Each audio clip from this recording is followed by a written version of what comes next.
Can you hear me? Okay, that's much better. Good afternoon. I am Alderwoman Jeanette Taylor, and I have the pleasure of representing the 20th Ward where you all are located. I want to welcome you all to the DuSable Museum of African American History. I am so honored to have this event here today because I need for us to realize that small businesses are what make our community happen, and so the Neighborhood Opportunity Fund is something great. I first want to shout out the winner in my ward, which is Apparel. I want to say Apparel 92. Congratulations to you all. Thank you all for being in our ward. And I also want to uplift the DuSable Museum of African American History. Dr. Perry Irmer, who is the executive director here, would kill me if I did not ask you all to become members. And so as an ambassador of the DuSable Museum, we need your help. It's the oldest African American history museum in the United States, and it needs your support. And so we're doing a drive now they call Gift One Buy One. And that means, frankly, to buy a membership and to gift one to a family in our ward. And I'll just tell you the ambassadors who are all a part of this. Cook County Board President Tony Prepwinkle, Cook County Commissioner Dennis Deere, Cook County Commissioner Donna Miller, Alderwoman Pat Dow, Alderwoman Sophia King, Alderwoman Leslie Harrison, Alderman Rod Sawyer, Alderman David Moore, myself, Illinois State Senator Maddie Hunter, Illinois State Senator Robert Peters, State Representative Lamar Robinson, Illinois State Representative Cam Buckner, and Water Reclamation Commissioner Kim Needley DeBuckley. Remember, this is our history. Look around. Look around at this history. And our history doesn't just start at slavery. It starts way further than that. And this museum tells that story. And so I welcome you all to the 20th Ward.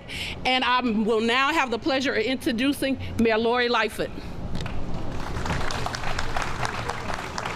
My apology, I'm sorry, I'm looking at the wrong thing. It's Dr. Perry Irmer, she's gonna kill me. Come on, doctor. Thank you, baby. I love you. I love you. I love you, Jeanette. Thank you so much, and thank you so much for always supporting the DuSable Museum of African American History. I want to thank my dear friend, Mayor Laurie Lightfoot, for always also thinking of us and including us in these very important events for our community. And Jeanette is right. We are the oldest independent Black history museum in the nation, celebrating our 60th anniversary this year. Thank you. And we have been a Smithsonian Institution affiliate since 2016. And we were proud to reopen on Juneteenth of this year, and we're getting ready for our next 60 years, folks. So thank you for supporting us, and thank you for coming out today to this amazing, very important Neighborhood Opportunity Fund announcement today. You know, if you look at this plaza, this beautiful building, this building was built in 1880.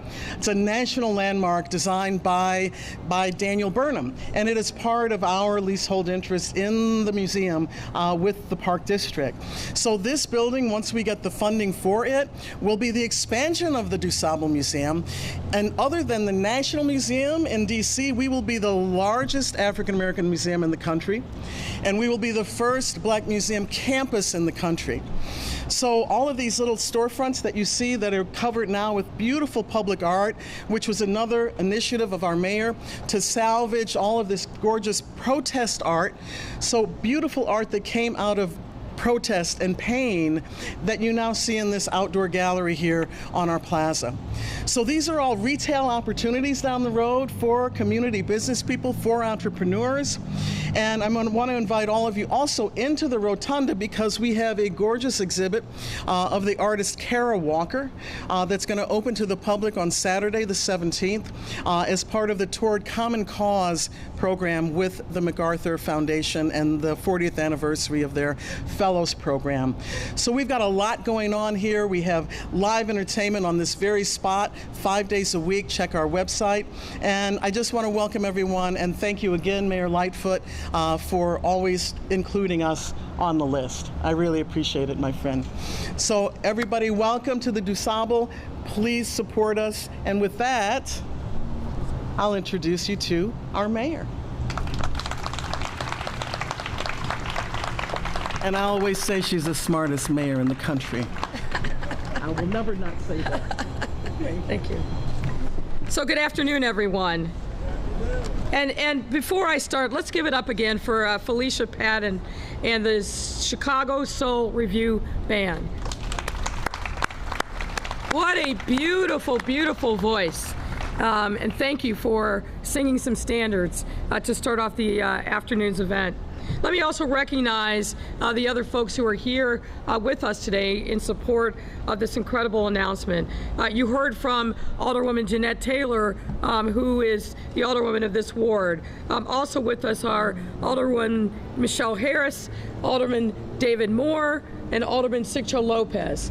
In addition, we have Department of Planning and Development Commissioner Maurice Cox, as well as Commissioner Rosa Escareno from the Business Affairs and Consumer Protection, and we have our Building Commissioner, Matt Baudet. Our MC this afternoon will also be Deputy Mayor for Neighborhood and Economic Development, Samir Mayakar. Let me also recognize Sip and Savor founder and CEO, Trey Pugh.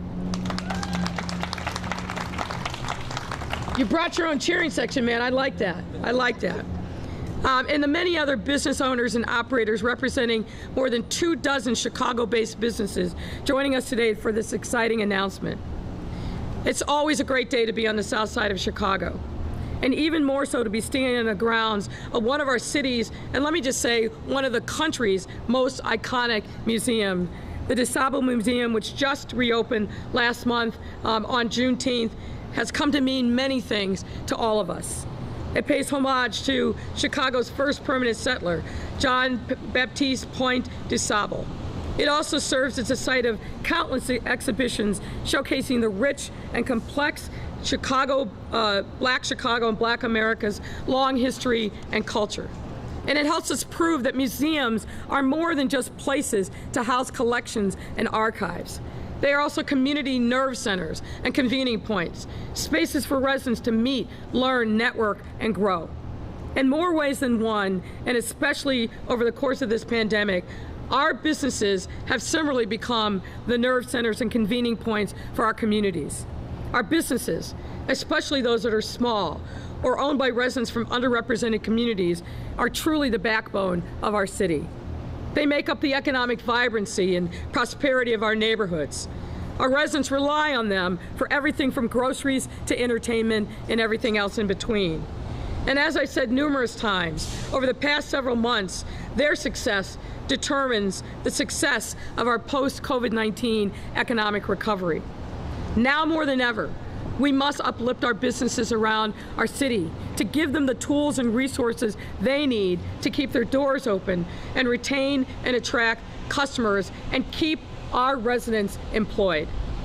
That's why I'm absolutely thrilled to be here to announce our latest set of business supports through our newest round of Neighborhood Opportunity Fund, or NOF finalists. NOF helps to strengthen commercial corridors on our south, southwest, and west sides by providing commercial and cultural projects with funds generated from downtown developments. The program also helps creatives and entrepreneurs from underrepresented backgrounds gain access to the capital, mentorship, and resources they need to get their projects off the ground. Since I've become mayor, the program has been significantly changed. Heeding the complaints of business owners about the program, under my directive, we changed the NOF terms.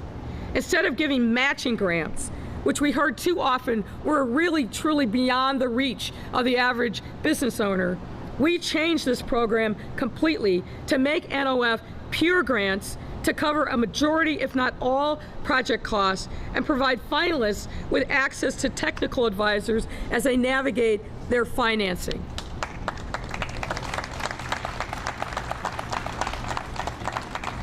We heard over and over again that these kinds of supports were going to make a difference between whether or not an NOF recipient was actually able to take advantage of the grants and then be able to thrive on the backside by implementing their business plan. This year, 27 finalists have been selected to receive grants ranging from $49,000 to $1.7 million, making up a total of $10 million in grant funding.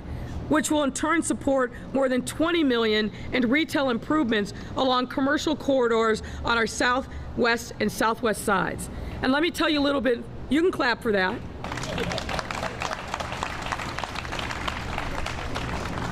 And let me tell you a little bit more about this year's cohort. More than 75% of our finalists this year are from BIPOC-owned businesses, with more than half of them located in commercial corridors that have already been targeted by my administration's signature Invest Southwest program. This leverages the power of public and private sector partnership to enhance the economic vibrancy of historically underserved communities on our south and west side.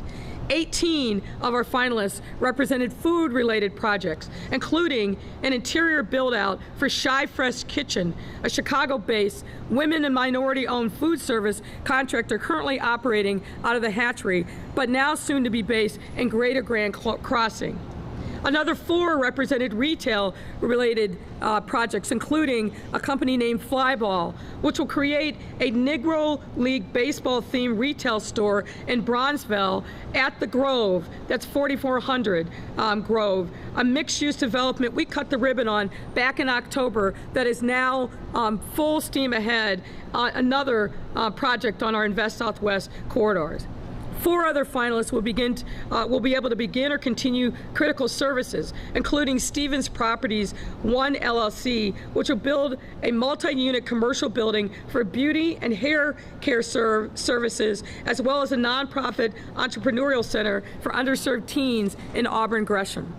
And 1 remaining finalist to highlight is the Chicago Human Rhythm Project, a nonprofit dance studio, which will soon be able to call Mayfair Academy over in Calumet Heights home following renovations.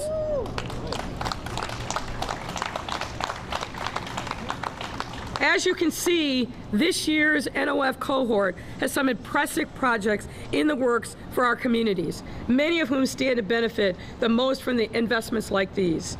I want to thank and congratulate each and every one of our finalists for not only participating in this program, but identifying needs within your communities and putting in the necessary work to help fulfill those needs.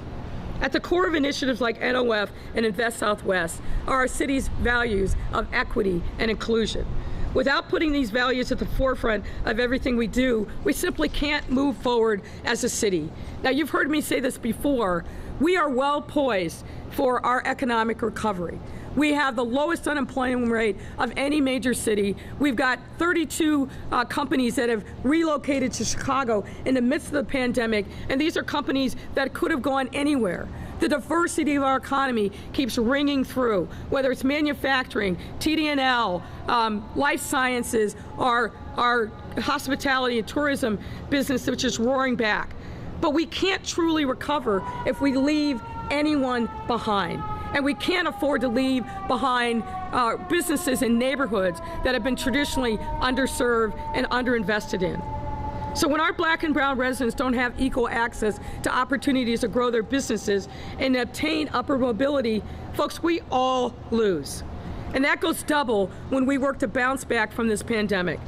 This is something that Sip and Savor founder and CEO Trey Pugh knows very well.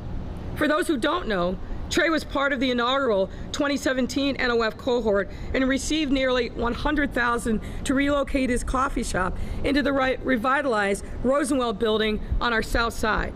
Since then, anyone who has followed him knows that his business has thrived, and now has a total of 3 Sip and Savor locations in our city.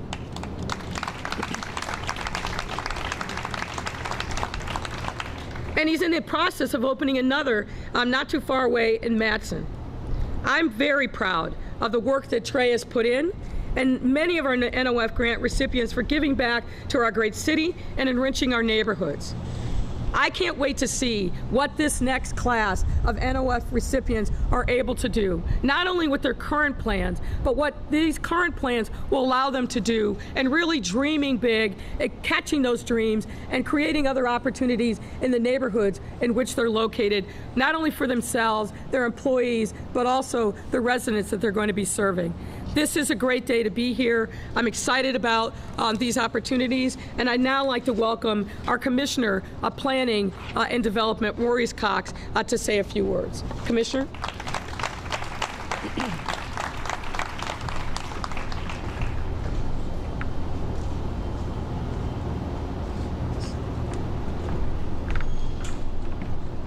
All right. So good afternoon, everyone. To our local Alderman and Deputy Mayor Mayakar, and to you, Mayor Lightfoot, thank you. Thank you for making days like this possible, and for what is a relentless commitment to under-resourced communities through programs like the Neighborhood Opportunity Fund, Invest Southwest, and many other strategies that lift up Black and brown business owners and put them at the forefront of this city's recovery and its future. I'd like to use my time to briefly kind of remind us about the not so obvious reasons that we're here today.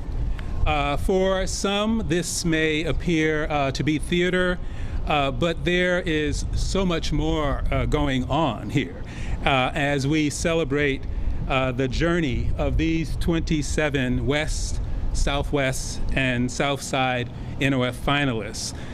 This is a time when businesses are still struggling to overcome one of the hardest economic downturns that any of us have ever witnessed due to COVID-19.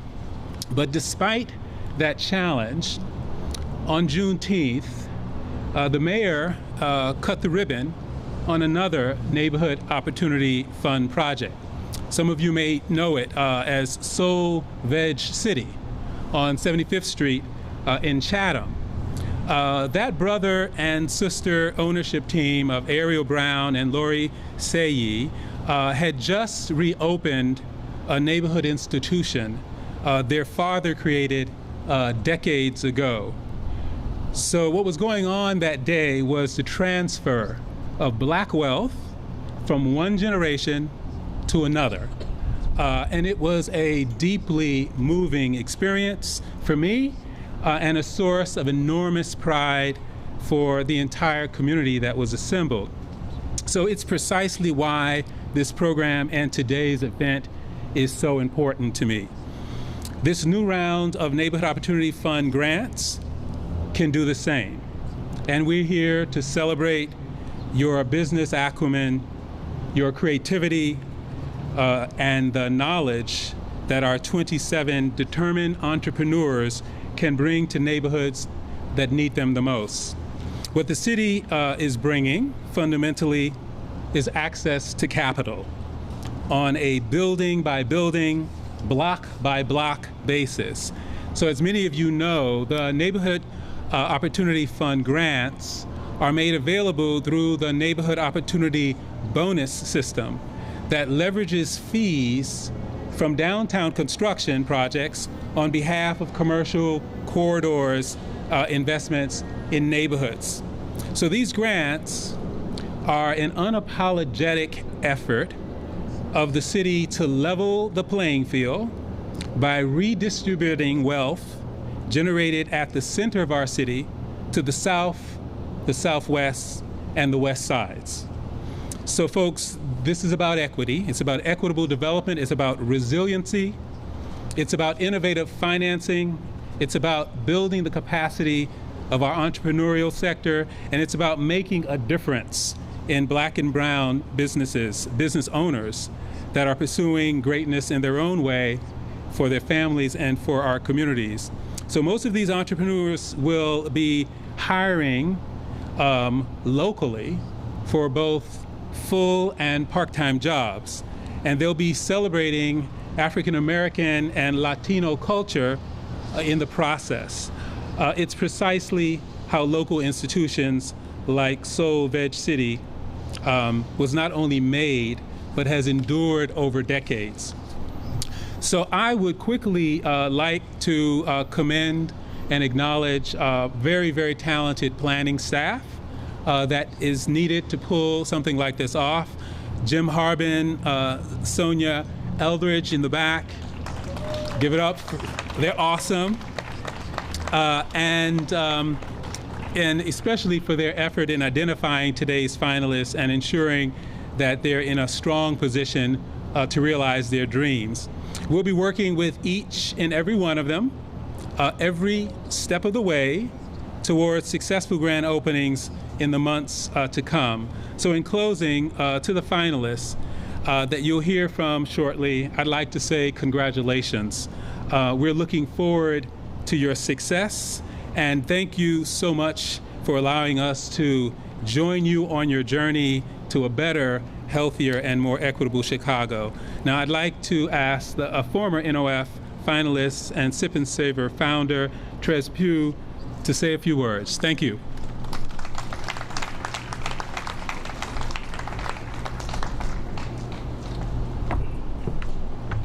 Well, good afternoon, everyone. How you doing? I want to start off by first saying, Madam Mayor, thank you for the kind words. Perry for threatening me before I came up here saying I better put one in DuSable. So, by show of hands, how many of you ever been in Sip and Savor Coffee House? Man, that's impressive. So, I want to talk to the recipients first. You guys have been tasked with doing something in the community. That is, providing a product or a service that's second to none. This is my vow to you. Whenever you need help, I'm gonna leave my number, well, let me change it. I'm gonna leave my email with you guys because you're on a journey now. Hopefully you are higher within the community. You will set up a barrier where people could come and get a great product and a great service from what you provide. I know you've heard this before, but entrepreneurs and small businesses are the economic engine of the economy. You've heard that before, right? Okay. So all I ask is when you go out there, don't always think about making money. Think about making a difference. When you make a difference, the money will come. So I applaud you. I know how arduous it was to fill out the application. You had to be resilient. You had to do a lot of red tape, but you're here now. And I'm proud of you. I would have never opened my spot in the Rosenwald on 47th if it wasn't for the city. And I know it's hard, but right now, it's the time to roll up your sleeves, put in the work. You're almost there. So again, I'm gonna end with this. Make a difference. Don't worry about making money. It will come. And always remember, sipping ain't easy, but it's necessary.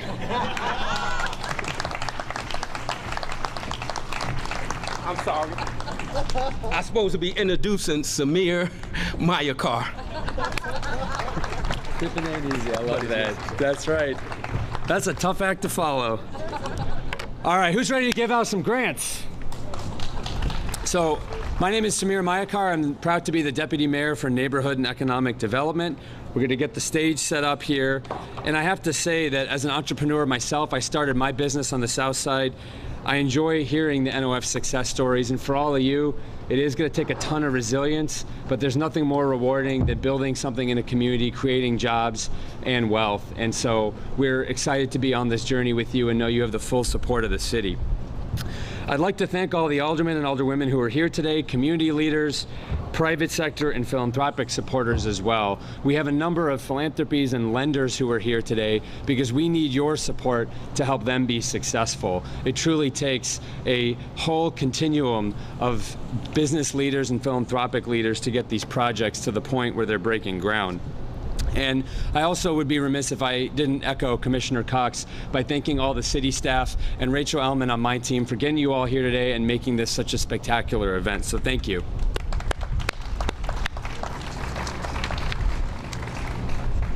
So, let's get this program started. The grants announced today are going to be finalized once these projects are fully scoped, but you're going to hear the amounts of the grants and then know that all of these awardees are going to drive these to the point of groundbreaking and ribbon cutting. They have done a lot to get to where they are today, and there's still more for us to do together to get to the point of opening these projects.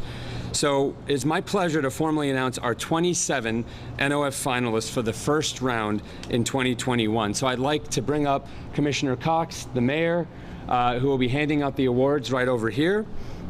And with each of these projects, with the local ward, we'll have the alderman stand up here as well to provide the certificate from the city as proof of the NOF. So we're starting out in the fourth ward. Alderman King couldn't be here with us today, but our first awardee is Flyball. So Bruce Gage, if you could come up to the stage. So Bruce is a 30-year veteran of the fashion industry with a focus on providing upscale apparel for African-American men. Flyball is a finalist for an NOF grant for up to $166,000. It's his newest entrepreneurial endeavor, and Flyball was launched in 2017 by him and Jimmy White with an exclusive line of Negro League baseball apparel and accessories for men.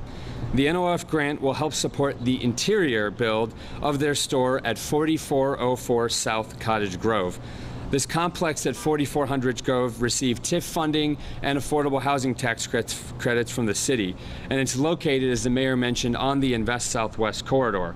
So this project is a prime example of the city clustering public investment to maximize private investment. So let's give a round of applause to Bruce and to Flyball.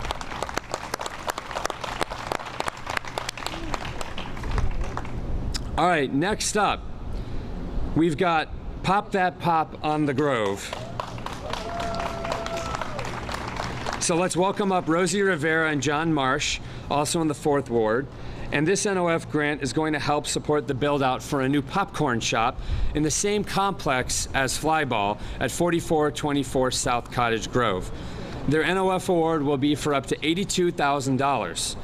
And his team is going to be incorporating the knowledge, experience, and relationships he gained from working in his family's popcorn shop for 26 years, and the experience he has from an executive at Frito-Lay, where he achieved over $3 million in snack food sales. So please give a round of applause for Pop That Pop on the Grove.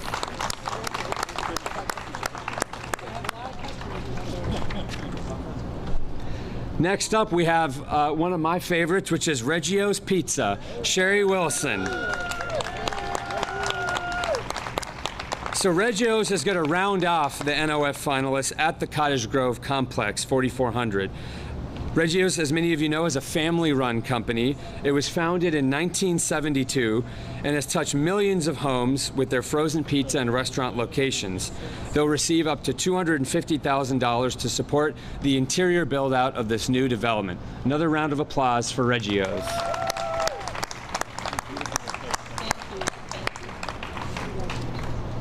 So we're moving now to the 6th Ward with Alderman Sawyer, who I don't think could be here today, but it's the Greater Grand Crossing community.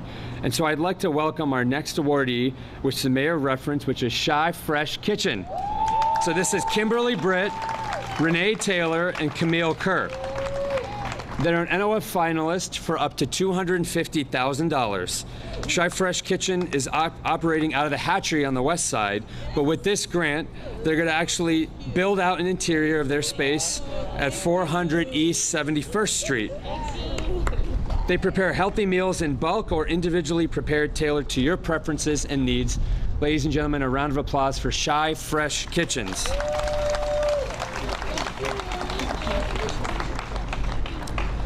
Next up, we have mother and son duo Sandra Mitchell and Justin Buckner from San Justin's Kitchen. Are they in the house? All right, we got mom here.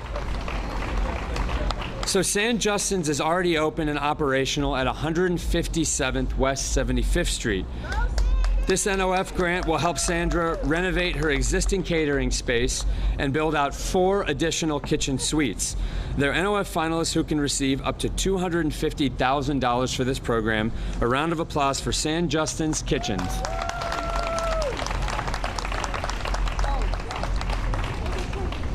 Okay, now we're going to South Chicago, and I'd like to welcome Dwan Stevens and Virgil Martin, who are the NOF finalists from the Urban Lux Cafe.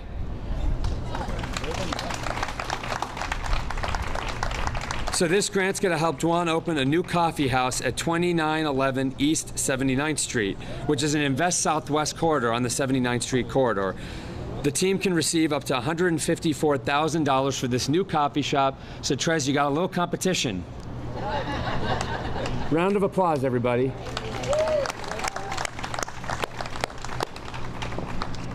So I'd like to call up our floor leader, 8th Ward Alderman Michelle Harris, for the next round of awards.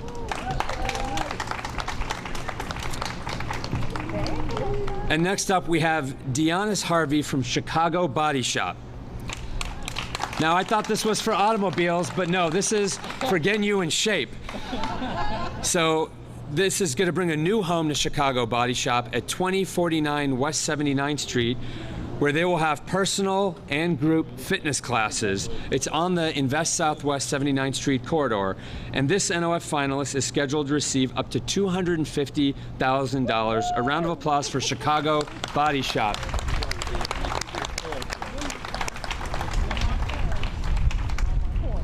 Now, Alderman Harris is on a roll because next up we have Lane Alexander and Michael Forrestor from the Chicago Human Rhythm Project. So the NOF grant, as the mayor mentioned, will support renovations to Mayfair Academy, which will house this very important nonprofit for years to come. They're building out a dance studio, and I will say, so Lane Alexander taught me how to tap dance, believe it or not, and so I hope you all go check out a Chicago Human Rhythm concert sometime. They're going to receive up to $250,000. Round of applause for the Human Rhythm Project. They're performing at the DuSable Museum on August 7th. On August 7th? All right, Perry says they're performing at August 7th here at DuSable, August 7th. Thanks to CHRP. All right, moving back to the Greater Grand Crossing area, I'd like to welcome Domingo Jaimes, the founder and managing partner of J. Marie Development and Hospitality. So Domingo is a native Chicagoan, a South Side resident, a local business owner, and a community organizer. J. Marie is going to be partnering with Cornerstone to develop the newest restaurant in this community at 949 East 75th Street. So this 200-seat restaurant, that's right, 200 seats, is going to create a new sit-down option that will complement other opportunities in the area. So J. Marie is the recipient, the first of our recipients today for the large NOF. So his team is going to receive up to $1.3 million. That's right, for his build-out.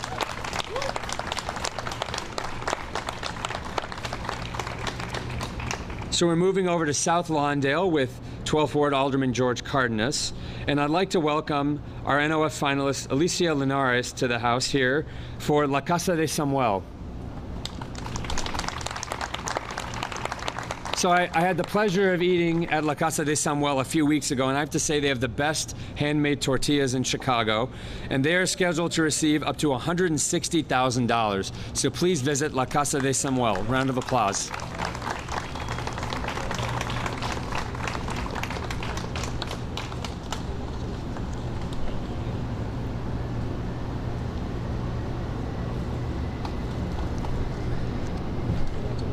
So we're now headed over to New City and back of the yards. And I'd like to welcome Crystal and Salvador Zaragoza from Elia's Mattress. Are they here? So they might not be here today. We weren't sure if they could make it, but they're located on 47th Street in the Invest Southwest corridor, and they're going to renovate their current location with this NOF grant, which is up to $220,000 on the Invest Southwest corridor. So a round of applause for Elia's Mattress. We'll make sure they get their certificate. And our next recipient is Arturo and Esperanza Quintana from Restaurant Las Esperanzas. Are they here? I think they couldn't make it as well. Now they're also on that back of the yards corridor and will be receiving up to $50,000 to help support their build out for their restaurant. So a round of applause for Las Esperanzas. Now, for our last location in the 15th Ward, I'd like to welcome up John and Carolee from The Plant. So for those of you who don't know The Plant, it's an incubator that supports small and emerging food businesses with an interest in sustainable practices and collaboration. It used to be a meatpacking plant, and this living food lab has exciting plans to close the loops of waste and energy to combat climate change. So they're going to complete a 6,000 square foot expansion because they're totally full right now. And that's going to allow for the creation of 7 new kitchen incubator spaces. And these businesses are going to grow in this space and hopefully all around Chicago. So currently, over half the businesses at the plant are women-owned, a third are minority-owned, and some of you might know the businesses that are manufacturing there. Weiner Beer Company, Kombucha, Dionys Chocolate, Four Letter Coffee, and the other businesses there. So they were so full that they needed a grant now, and they're going to expand in their community in an Invest Southwest corridor. So let's hear it for the plant, who's going to receive $1.7 million.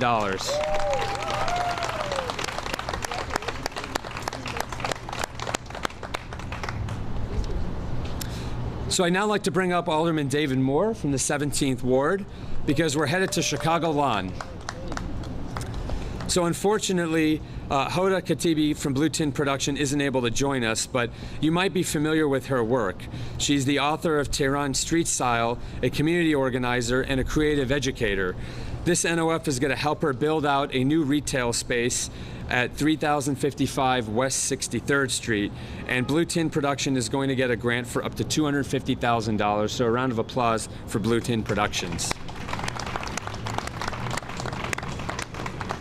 Now, as Alderman Moore knows, we're going to head now to the core of Auburn Gresham, and this is a pillar of the Invest Southwest program. So in one cluster, there'll be a new metro station, the Chicago Prize-winning Healthy Hub and Anaerobic Digester, thanks to the Pritzker Traubert Foundation, who's here today for making that happen, and a city RFP site that's going to build a new development. So for the first winner on the corridor, I'd like to welcome up Johnny Wilbon, Peter McKnight, and Marlon McKnight for Jamaican Jerk Villa. With this grant, they're already on the corridor. They're going to expand and open a new location at 632 West 79th Street. This finalist is going to receive up to $250,000 for this very important development right near the new metro stop. A round of applause for Jamaican Jerk Villa.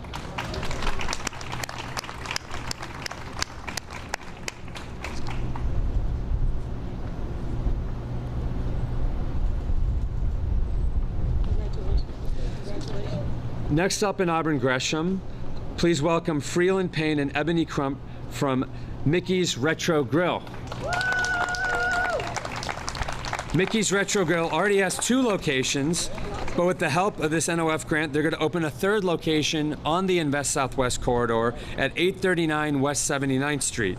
They're going to receive up to $171,000 to support a restaurant in this very important community. A round of applause for Mickey's Retro Grill.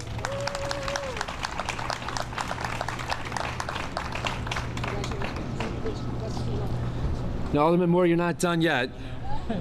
The next grant's going to Carrie Stevens, who's the landlord for the multi-tenant building at 1519 West 79th Street.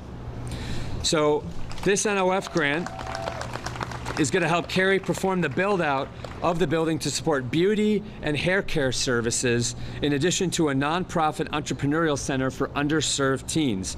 They're going to receive up to $250,000 for this important build-out just west of the Invest Southwest corridor. A round of applause for Carrie Stevens, a great landlord in the city of Chicago.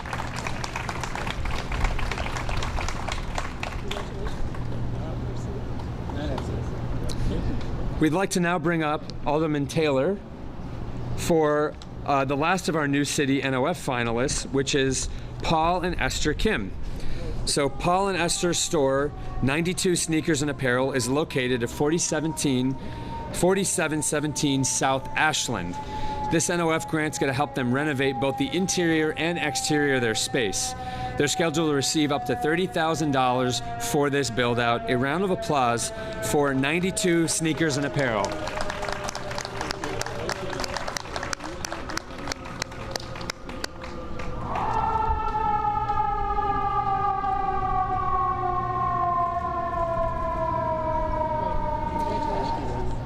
So we're moving over to Little Village now in Alderman Rodriguez's ward.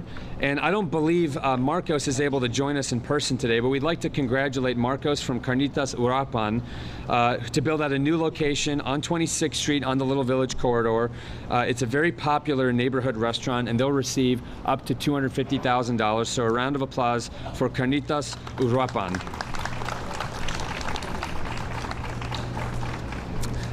Next up, down the street from Carnitas, in Little Village, I'd like to welcome up to the stage Domingo Jaimes, who runs Natty's Pizza.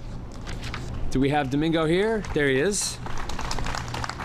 So this NOF grant is going to help Domingo renovate the interior and exterior of this favorite local pizza place. They're going to receive up to $90,000 of NOF support for their build out. A round of applause for Domingo.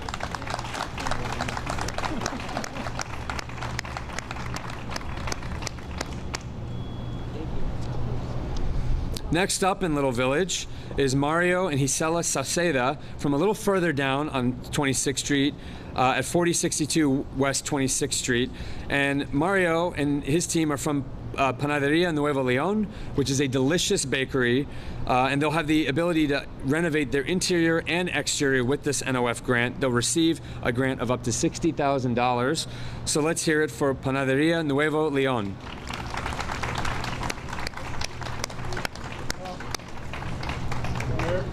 Thank you. Thank you. Thank you, sir.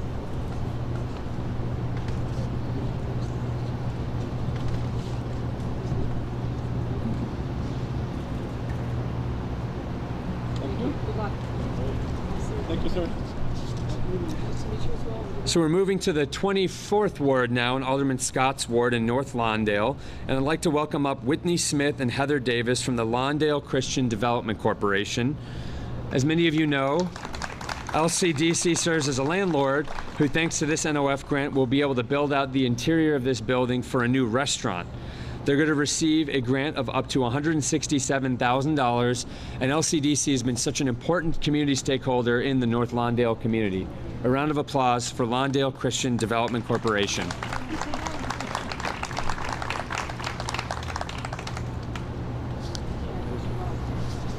So I'd like to bring up 25th Ward Alderman Byron Siccio Lopez to the podium.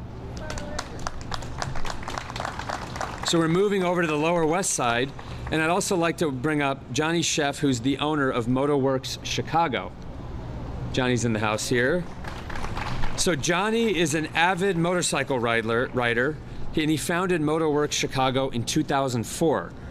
He is a 2012 graduate of Chicago City College's 10,000 Small Businesses program and a current member of the Alumni Board. His business is located at 1901 Southwestern Avenue, and they're going to renovate their existing building to create a motorcycle and scooter riding and licensing school, repair space for electric bikes, and a rooftop deck and community event space. They're our third and final large grant recipient, and he will receive up to $1.6 million for this great community project. Congratulations.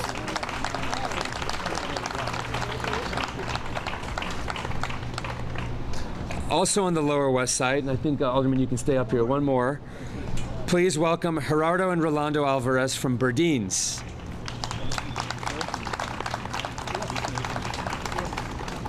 With the assistance of this NOF grant, Gerardo and Rolando will be renovating the existing Burdines shoe and apparel store as a new owner. So if you want to visit Burdines, they're at 2139 West Cermak Road, and they will receive a grant of up to $250,000. A round of applause for Burdines.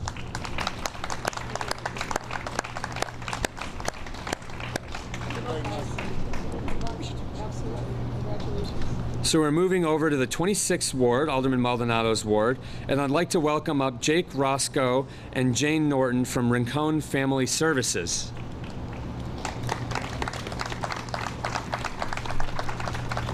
Rincon Family Services is a nonprofit that provides mental health and substance abuse counseling. And now they plan on building out a new smoothie and juice bar to be operated by the nonprofit. So you can pick up a cold drink once their space opens at 3944 West North Avenue in Humboldt Park, which is right on the Invest Southwest corridor. They will receive up to $177,000 in grant support from NOF.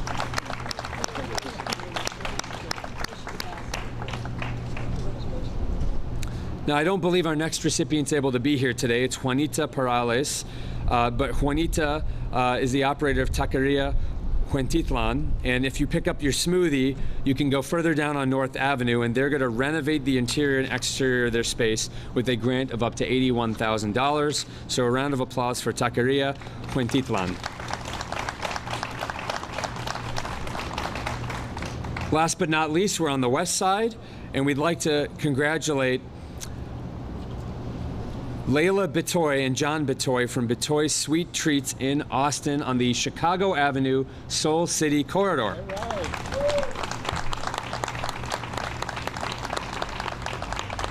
With these funds, Bitoy Sweet Treats are going to renovate the interior and exterior of their location. They're going to receive a grant of up to $248,000 on the Soul City corridor. So please congratulate Leela.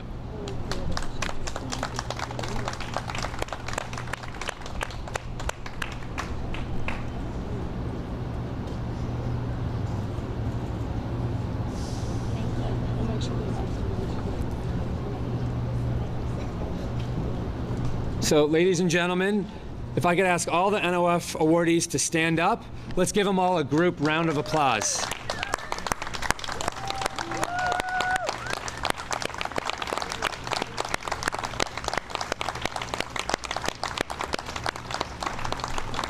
So with that, we're going to do a quick round of press questions for the mayor, and then we'd like to ask all the finalists to come up here at the very end for a round of photos with the mayor and the alderman and all the rest of the folks up here. Thank you very much, and I'll hand it back over to you, Mayor.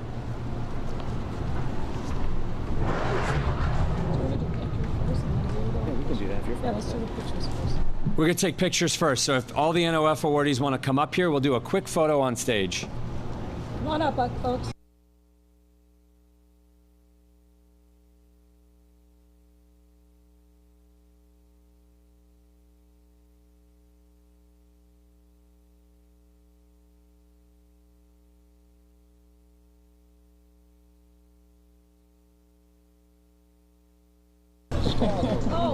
Sonia! Hey, congratulations. So this will be good. Yeah.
All right, happy to answer any questions. Go ahead. Hi, I'm Aaron Gettinger with the Hyde Park Herald. I've got one for Mr. Mayakar and one for the mayor. And if the Fourth Ward recipients could stay, I'd like to interview you guys afterward too, please. Mr. Mayakar, if I'm understanding correctly, its recipients are only people who are on the Invest Southwest corridors, right? No, so the recipients are in qualified census tracts for the NOF on the west, south, southwest side, and a little over half of them are in invest southwest corridors. Oh, okay. That changes what I was going to ask. Can you say maybe a little bit more about how those areas were chosen then, or? The qualified census tracts are based on employment data and other demographics within a census tract that determines a level of the necessity of investment. Okay. And so that's what was deemed eligible for the NOF. So there are areas that need more investment from the city. Got it. And private stakeholders. Thank you. And then for the mayor, I interviewed Dr. Arwady on Friday. San Francisco has mandated vaccines for city workers. When I asked her about that, she said that likely opposition from municipal unions in Chicago because of their members' opposition would likely preclude Chicago from doing that.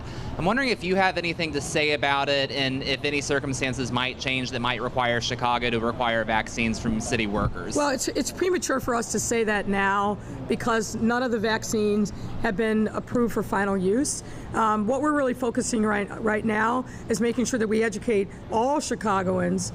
Hi, sweetie. What we're focused on is making sure that we educate all Chicagoans about really the need to get vaccines. You know, one of the most disturbing statistics that we've been hearing more and more about is well in excess of 95% of the people who are dying here in Chicago, but really across the country, are people who are unvaccinated. So I think it's critically important that we keep pushing the efficacy of the vaccines, why it's important, and we've shifted our strategy and mission. We're literally going door to door in certain areas and neighborhoods where we see very low vaccine uptake. So that's really we're going to continue focusing on. And we've had great partnership with organized labor. As you know, the CFL itself hosted a separate event, a vaccine distribution site where there were a number of different unions that came, and we're going to keep forming partnerships to get people to understand why it's so important to get the vaccine. Good afternoon, Mayor. Amy Jacobson, WIND. Good afternoon. Good afternoon. The suspect in the Puerto Rican Day Parade murder, Anthony Lorenzi, been arrested in San Diego. As you know, he had 26 felony arrests and 7 convictions. Have you thought about Chicago Police Department creating a case review unit to report prosecutors and judges who make bad decisions and let people out and hold them responsible? Well, look, it's no secret that I have great concerns about the people that are being let out on pretrial release, particularly on EM. What I will say about this one is people from the neighborhood cooperated right away. We got a very early lead and knew that he at least had flown to San Diego. There's film of him in the airport there, and that's really as a result of people in the community coming forward. I heard from a number of people who were deeply offended at what had happened that night, and it's because of that hard work. I also want to thank the U.S. Marshals Fugitive Task Force, who were intimately involved in tracking him down and bringing him to justice. Look, my heart goes out to the individuals who were killed, and it was an otherwise great day. But what we need to do is focus on making sure that we're bringing these folks to justice and push for there to be real accountability in the criminal justice system. Let me just say this. There's been a lot of conversation over the course of the last week about finger pointing and so forth. That's not what this is about. No one's challenging the importance of bail reform. You've heard me say this for a number of years, but I'll repeat it here. Nobody thinks that Cook County Jail should become a debtor's prison. People who have not committed violent crimes, low-level offenses, they should be given an opportunity to get bail if they're not a danger to the community and they're not a flight risk. I don't think anybody of goodwill disagrees with that. But it's a fair conversation to talk about the kinds of people that have been let out on pretrial release, particularly electronic monitoring over the course of the last year. There are some very dangerous, troubling people that are out. And I don't know any community that will feel safe when people that are charged with murder, people that are charged with aggravated battery, people that are charged with sexual assault, and the list goes on, that are back out into the community within 24 or 48 hours of being arrested by the police department. There's 2 things that are problematic with that, at least. Number one, what does that say to the victims who are looking for the criminal justice system to give them some kind of measure of justice. But also, what does it say to the witnesses and their surviving family members? Do you think that people are going to trust the criminal justice system when these are the folks who are, I think, have a track record of danger and violence, are getting let back out into the community? This is a conversation that we absolutely should and must have. And again, this isn't about finger pointing. It's about the efficacy of putting very dangerous people back onto the street in the middle of a surge in violent crime. Last question. Last week you spoke about Keegan Castile. Do you think there was a rush to judgment on your part? He was here for the 4th of July to propose to his girlfriend not to pick off people at Ohio Street Beach. He tells me that his handgun and rifle were on the floor, not on the windowsill, and he brought his guns to Chicago for protection. He's a family man, a businessman. Do you think you may owe him an apology? No, I think what he will do is make his argument in the court. What I want to say again is I commend the hotel worker who saw this arsenal that he brought to Chicago and said something. You know, he will make whatever argument he makes in court, and that's his right to do so. But I've traveled all over the country and all over the world. It never occurred to me to bring an arsenal, semi-automatic rifle, a handgun, 5 fully loaded magazines in a hotel room. That's not the normal habits of a mere tourist from Iowa. So he, I think, has some explaining that I'm sure his lawyer will give him an opportunity to do when he faces the court. But I'm grateful for the hotel worker, given what we've seen across the country with people setting up in hotel rooms and firing upon crowds. Navy Pier is just a stone's throw away. Lakeshore Drive was right there near the W. I'm grateful for the hotel worker who saw something and said something, and I think potentially averted disaster.